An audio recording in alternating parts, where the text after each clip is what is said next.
Buerkle is recognized. Thank you, Madam Chairman, and I rise in strong opposition to this amendment offered by Mr. Berman. I'm really uncertain as to where to start this discussion because I am so offended as a woman, as a mother of 6, a grandmother of soon to be 11, a registered nurse, and someone who's been involved in healthcare my entire adult life. The words I hear from the other side, it begins by calling it a global gag rule. Say it what it is. You want to fund abortion with taxpayer dollars. That's a much, it's much more palatable when you can talk about a global gag rule. We talk about Ms. Schwartz, and you talk about helping women be all they can be by paying for their abortions with American taxpayer dollars.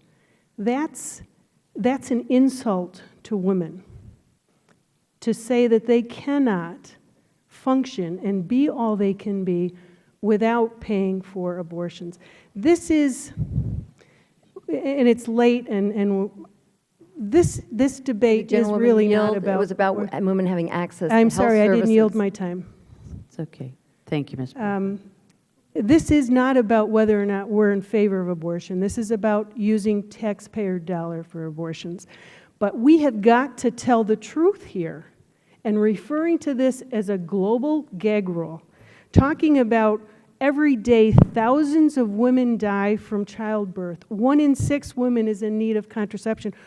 If you read Section 412, all it talks about is providing taxpayer money for abortions.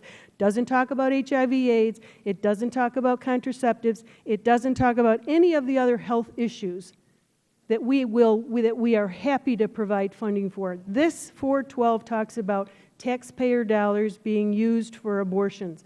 And if we're going to have a debate about this issue and wiping out this section of this piece of legislation, then we have got to be honest, and we've got to be honest with the American people. You're proposing to use their tax dollars to fund abortions worldwide, to push this culture of pro-abortion, anti-life agenda throughout the world in countries where abortions may be illegal. We're still pushing this, as my colleague Mr. Fortenberry said, this culture that we have embraced in this country, in countries where they have decided that all life is valuable and it should be protected.